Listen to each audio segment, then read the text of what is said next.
A paz do Senhor Jesus esteja com todos.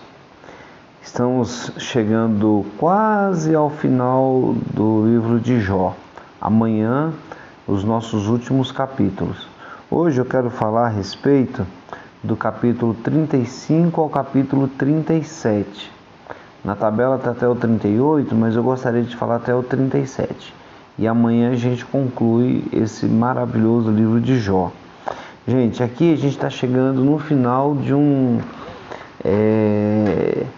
alguns conceitos que nós trabalhamos todo o livro de Jó.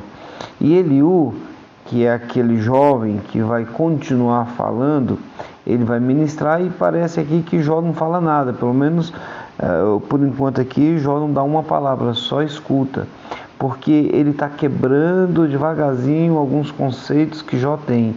E é isso que a palavra de Deus faz. Ele quebra alguns conceitos, principalmente daquilo que é certo, daquilo que é errado, baseado no nosso coração.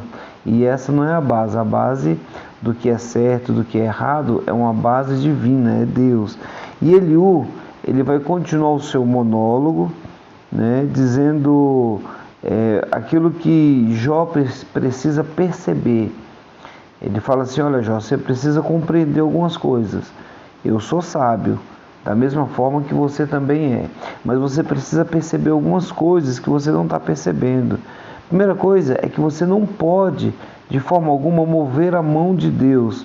Quer dizer, você diz que você é inocente.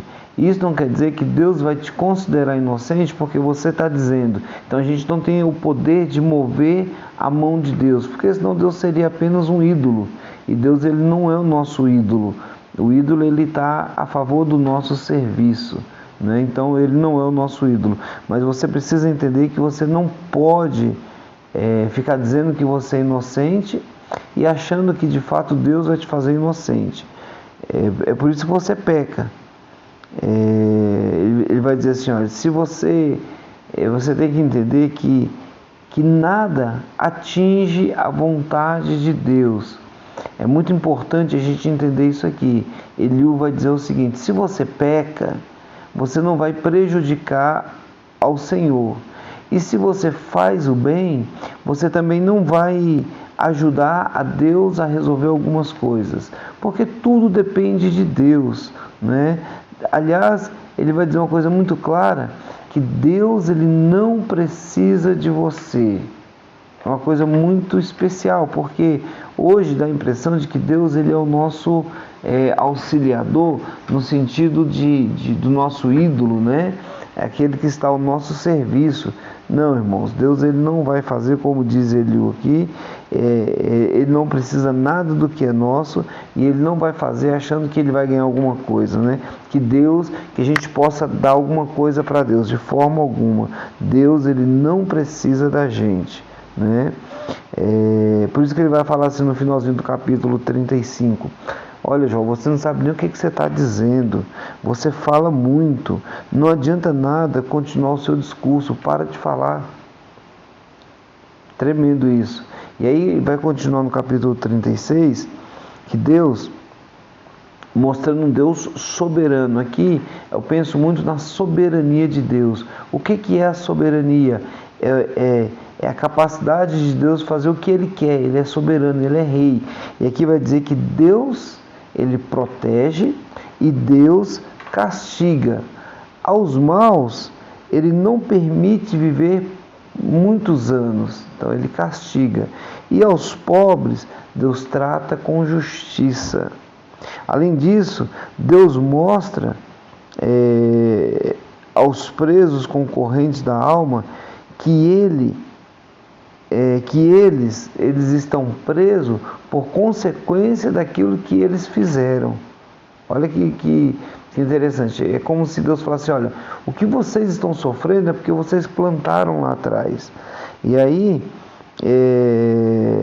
Eliú vai mostrar para Jó algumas grandezas de Deus, uma série de maravilhas na natureza, que vai mostrar essa soberania de Deus.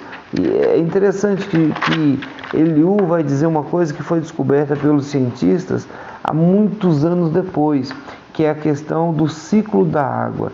Ele fala assim, olha, Deus faz evaporar a água e lá em cima tem um depósito, e aí esse depósito, quando está cheio, ele derrama a água e há uma enxurrada, há uma grande quantidade de água, e aí você não vai entender, Jó. Outra coisa que você não entende, Jó, qual é a idade de Deus? Olha o tanto que você é limitado, não é?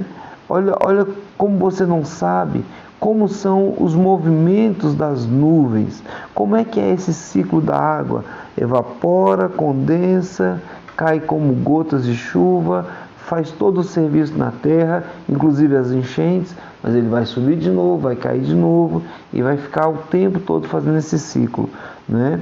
E o barulho do trovão, Jó, você sabe alguma coisa como é produzido o barulho do trovão? Deus espalha relâmpago para clarear muita coisa, mas no fundo do mar continua escuro. Sabe aquela música que a gente canta? A voz do Senhor é poderosa? Pois é, ele vai falar isso aqui. A voz do Senhor troveja sobre as águas. A voz do Senhor, ele quebra cedros do Líbano. A voz do Senhor é poderosíssima. Deus está falando, Jó, e você não está entendendo. Quantas vezes acontece com a gente, né? Deus está ministrando, Deus está falando, mas a gente não entende o que Deus está falando com a gente. E no capítulo 37, onde vai dizer isso, que a voz do Senhor, ela é um estrondo, ela troveja sobre as muitas águas, a voz do Senhor é poderosa.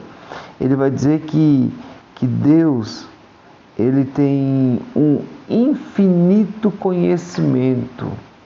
Gente, já parou para pensar?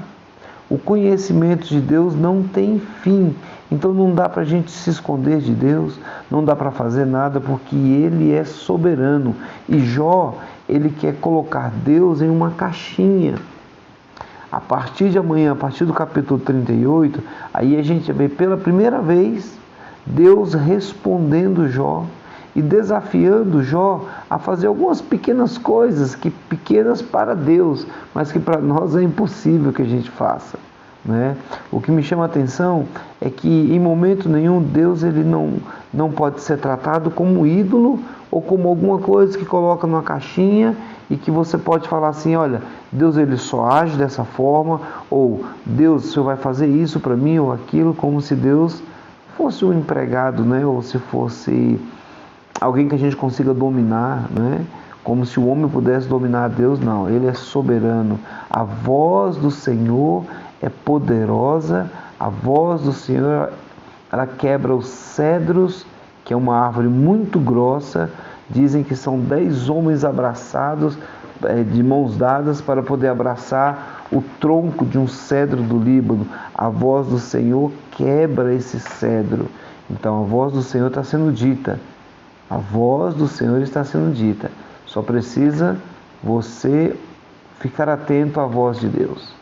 Tá bom?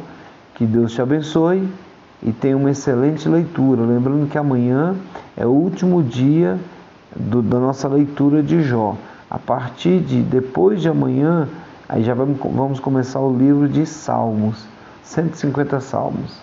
Que Deus te abençoe.